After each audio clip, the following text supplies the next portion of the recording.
एक तरफ सीएम योगी शंकराचार्य से माफी मांगने के लिए तैयार नहीं है, तो वहीं दूसरी तरफ अमित शाह ने मुख्यमंत्री बदलने की तैयारी पूरी कर ली है। वैसे भी सीएम योगी गुजरात लॉबी को फूटी आंख नहीं सुहाते और अब तो मौका भी है और दस्तूर भी।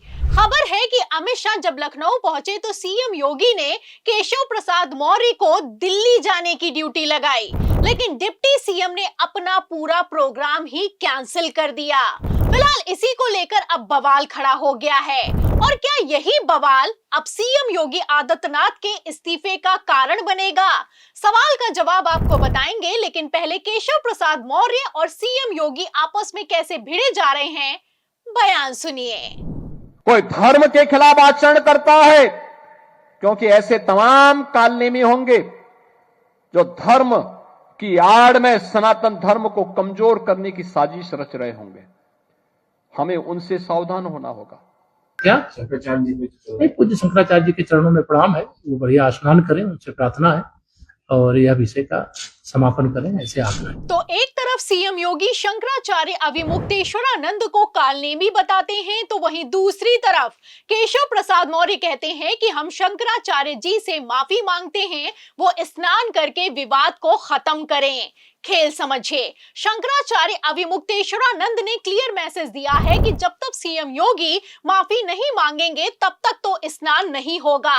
फिलहाल माफी मांगना तो दूर की बात है, सीएम योगी ने शंकराचार्य को दूसरा नोटिस थमा दिया है। एक तरफ सीएम योगी अविमुक्तेश्वरानंद को बैन करने की तैयारी कर रहे हैं, तो वहीं दूसरी तरफ केशव प्रसाद मौर्य शंकराचार्य के चरणों में लोटपोट हुए जा रहे हैं। योगी के पुलिस ने यहाँ शंकराचार्य जी को नोटिस दिया कि आप ये प्रूव करें कि आप शंकराचार्य हैं कि नहीं।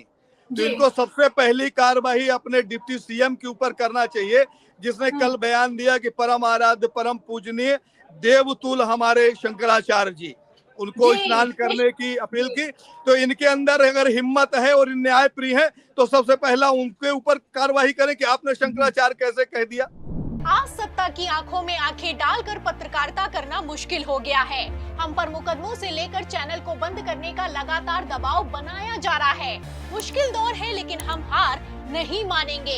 इसीलिए हमारे चैनल को ज्यादा से ज्यादा ज्वाइन करें और स्वतंत्र पत्रकारिता को जिंदा रखने के लिए जितना हो सके हमारा आर्थिक सहयोग करें। उम्मीद है कि आपके सपोर्ट से ये जंग भी हम जीत जाएंगे।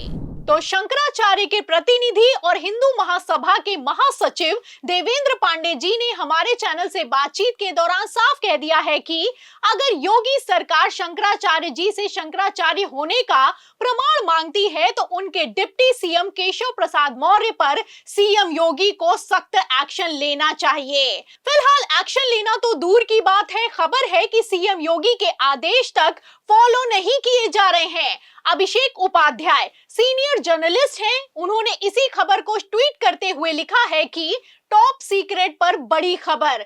24 जनवरी को अमित शाह के लखनऊ पहुंचने से पहले ही दोनों डिप्टी सीएम की दूसरे प्रदेशों में ड्यूटी लगा दी गई थी। केशव प्रसाद मौर्य को दिल्ली और ब्रजेश पाठक को अहमदाबाद जाने के आदेश मिले थे, लेकिन दोनों डिप्टी सीएम कहीं नहीं गए और मैसेज दिया कि वो पहले अमित शाह का कार्यक्रम अटेंड करेंगे, फिर उसके बाद ही कहीं जाने का तय करेंगे। तो दोनों के दोनों डिप्टी सीएम ने जिस तरीके से सीएम योगी के आदेश का पालन नहीं किया है और कार्यक्रम में अमित शाह के साथ दिखाई पड़े हैं, ऐसे हालातों में इतना तो साफ हो चुका है कि शाह के दम पर दूसरे नेताओं ने भी योगी को ठिकाने लगाने का प्लान एक्टिव कर दिया है। और सिर्फ बीजेपी नहीं, इस बार तो आरएसएस भी नाराज दिखाई दे रही है।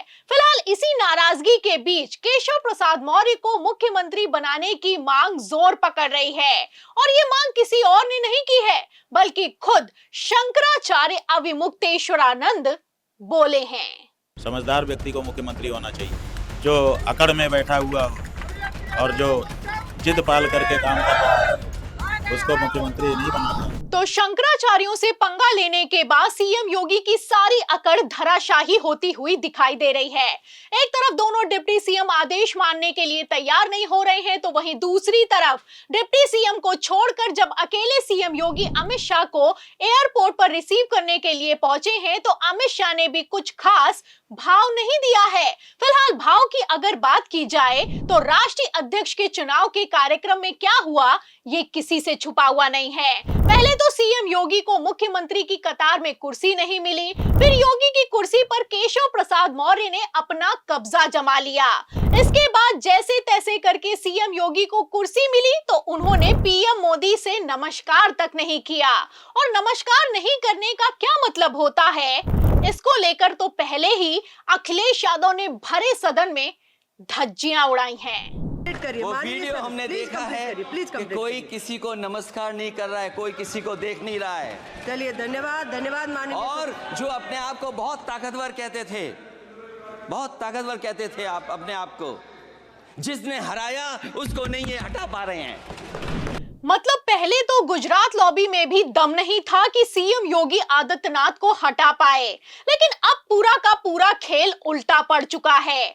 आपको बता दें कि 2024 के लोकसभा चुनावों में जब हिंदू वोट बैंक घटा तो किस तरीके से भारतीय जनता पार्टी को नुकसान हुआ, ये किसी से छुपा हुआ नहीं है। फिलहाल बाकी के शंकराचार्य अविमुक्तेश्वरानंद के साथ खड़े हो गए हैं और चारों शंकराचार्यों ने अगर दिल्ली कूच कर दिया तो मोदी की कुर्सी हिलने वाली है। फिलहाल इसी खतरे को भांपते हुए अमित शाह भागे भागे जिस तरीके से 3 दिनों के लिए लखनऊ में डेरा डाले हैं, ऐसे हालातों में क्या सीएम योगी माफी मांगने के लिए मजबूर हो जाएंगे या फिर कि सीएम योगी आदित्यनाथ का यूपी विधानसभा चुनावों से ठीक पहले इस्तीफा होगा? इन सभी सवालों के जवाब में पूरी रिपोर्ट पर आपको क्या लगता है? क्या अमित शाह इस बार योगी से पुराना हिसाब चुकता करके ही दम लेंगे? जो भी आप सोचते हैं हमें कमेंट बॉक्स में जरूर लिखें। वीडियो को ज्यादा से ज्यादा शेयर करें, हमारे चैनल को लाइक करें, सब्सक्राइब करें, ज्वाइन करें। फिर मिलते हैं अगली खबर के साथ, तब तक के लिए धन्यवाद।